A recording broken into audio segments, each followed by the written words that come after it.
I'm so metal I eat tattoos for breakfast.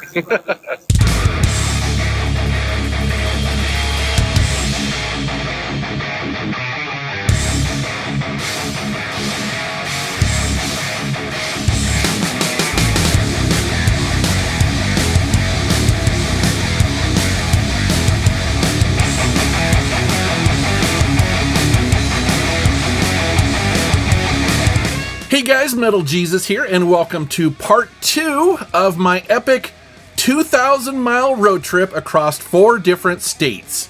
In the first video, we traveled from Medford, Oregon, down to Reno, Nevada, and saw some amazing sights along the way, including Mount Shasta. In Reno, we checked into the Grand Sierra Resort and Casino, did some bowling, as well as some arcade games, and then we visited 2 retro gaming stores in the area.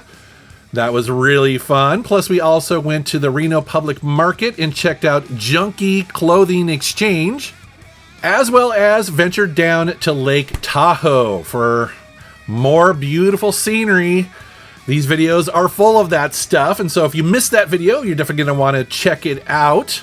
But in part 2, we're going to drive down to the Sacramento, California area and attend the Fire and Ice Retro Gaming Expo.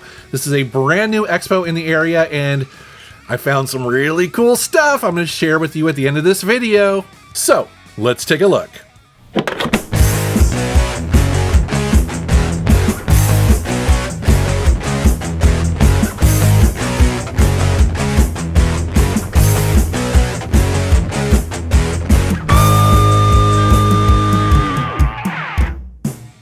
Today our goal is to drive from Reno, Nevada down to the Sacramento, California area, and thankfully it's not a very long drive. It's about 130 miles and probably takes 2 hours, 2.5 hours depending on traffic. And thankfully today when we're driving, it's not that bad. There's definitely a lot of traffic on the road, but again, no major accidents or anything like that. And as you can see, it's another really beautiful drive. You're going through the mountains, you're going on winding roads, and basically just kind of rolling into Sacramento. And we are very excited to be here. I've never been. And the first thing we want to check out is the Old Town area of Sacramento. A lot of people have told me to check this out, and I can definitely see why. The first thing I noticed is that there's wood planks on the sidewalks. So it's definitely got that kind of old vibe to it, which I think is pretty cool. And plus all of the shops on here, they're all really interesting and unique. There's a bunch of pubs, there's a bunch of little shops that you can go in and get, collectibles or clothing or whatever, and none of it feels very corporate at all. And so we popped into a pub and played a couple rounds of pool, had some good food. So that was really neat visiting that, and as you'll see, we'll be back a little bit later. But we don't want to stay out too late because tomorrow is the first day of the Fire and Ice Retro Gaming Expo. And so that's going to be a big day, so we want to be well rested for that. Now, I've been talking about Sacramento up to this point, but really this expo is actually held in a smaller town just outside of Sacramento called Roseville. And so it's important to know that this is the first year for this particular expo in this location. The thing is that the organizers of this particular expo have worked with the Sac Gamers Expo in Sacramento before, but they own a store in this area, so they wanted to have an expo in this particular city as well. Hopefully that makes sense, so I don't want there to be any confusion here. But, for an outsider like myself, they're so close together that it makes sense that they would kind of team up. And this is a massive convention center, and I gotta be honest with you, it's probably a little bit too big for their first year. When I first walked into this, it was a bunch of kind of empty spaces around everything in the center there. But the vendor section of this, now while it was smaller than most expos I've been to, they had really good stuff here. And that's what's most important, right? You don't want to go to an expo and just see a bunch of really common stuff you can just kind of get anywhere. You go to these expos because you want to be surprised. You want to be blown away. You want to see stuff that you can't get anywhere else. And there were several booths that had a lot of uncommon games, specifically what I was looking for. So I was looking for like some PS4 games and some Switch games. Found a bunch. And again, I'm going to show you those at the end of this. And that is something I'm seeing at these expos. A lot of interest buying, selling, trading last-gen games. PlayStation 4, Xbox One, and Switch. Could it be because those games are on the disc? You could actually own them physically forever? Could be. There was this guy off in the corner that was kind of blowing my mind a little bit. He's a motion capture artist using cheap off-the-shelf components to do real-time motion capture. You see it right here with an iPhone and some sensors on his arms and legs and a laptop. And he's doing this in real time. I thought this was so cool. I'd love to mess around with this. I mean, you can do all sorts of really cool stuff in VR and in video games and movies with this. So yeah, check out his website here if you're interested in this. I thought it was pretty cool. This expo brought in a bunch of voice actors from games that we've all played, like Kingdom Hearts, Street Fighter, Castlevania, Twisted Metal, Sonic Adventure, and there was a big reunion of voice actors that all starred in a couple of the Silent Hill games, and so they were signing things and talking to fans. It was pretty cool. But my impression of this is that while it was probably a little bit too big of a venue for their first year, it was well attended. I mean, it really was. I was kind of blown away how many people were just here the entire time. I did notice that on the second day, things were noticeably quieter, which is to be expected, right? I think a lot of people who go to an expo, one day is enough. So you go the first day, you buy the games that you want, you see the stuff that you want. There's not a lot of reason to go back the second day. And we had a panel at 11 a.m., and thankfully it was well attended. You kind of worry about that sort of stuff if your panel is on the second day and you're like, is anybody going to go? Does anybody care? But yeah, it was really cool, actually. I got asked a bunch of good questions about YouTube and video games and music and collecting and all that sort of stuff. So, it's always a good time hanging with people at these panels. And I've said it before, but the second day of an expo, on Sunday is the perfect time to do one more round of looking for video games, looking for those deals.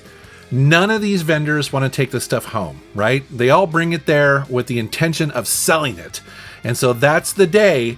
If you want a reason to go on the second day, that's the reason. You go there to trade and to look for deals. And like I said, I found a bunch of Switch games I'd never heard of before. So yeah, you're going to see those at the end of this video. Another fun thing about this was seeing this expo through the eyes of my buddy Scott, who has never been to a retro gaming before. And so, I was kind of curious to see what he would think. And it was really fun to see him getting excited about retro video games because, I would probably call him more of a casual gamer. He plays Call of Duty, plays sports games, stuff like that. But he's not like obsessed like I am.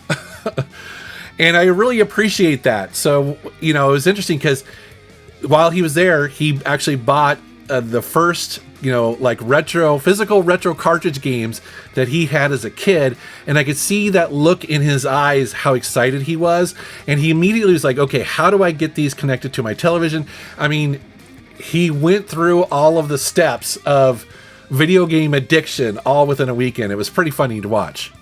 He also met up with his brother who lives in Oakland, who had never been to an expo, and the two of them, again, over at these free-to-play areas, were really diving in, jumping in on consoles that they grew up with, but also checking out machines that they've never seen before. So that was really cool seeing that through their eyes because, I go to expos all the time now.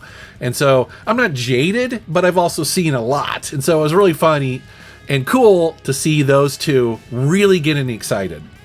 Another thing that happened is that all weekend long, people came up to me and they kept mentioning that we need to check out this place called The Cave here in Roseville. Check out The Cave. You're going to love it. I heard that so many times.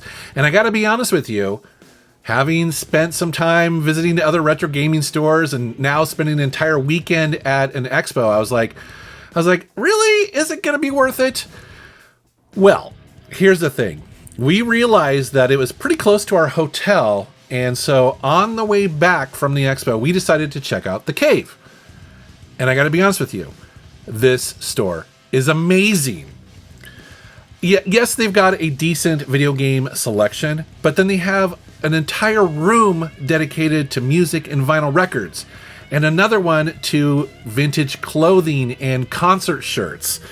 And then another one dedicated to movies. And then another room dedicated to action figures and collectibles. This place is massive. It's funny because both Rebecca and Scott said that this was their favorite place of the entire trip. We walked around there for quite a while, and I gotta be honest, it's hard to disagree with them. There was so much stuff here. Everywhere you looked, there was something cool and weird and awesome that you've just never seen before. Me personally, the rock and metal vinyl section was probably the largest I've ever seen.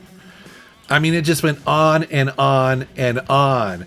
You know, most record stores will have a couple areas for metal. You know, sure, you can find stuff there, but not like this. Oh my God, it went on and on and on. It was amazing. And you want to hear something funny that they do? It's weird because it seems like on purpose they throw in non-metal stuff or non-genre specific stuff into each section, almost to get you to look at something that you might otherwise not. So for instance, you'll be digging through, metal, and then all of a sudden a random Ariana Grande album will be there. You're like, next is some like death metal.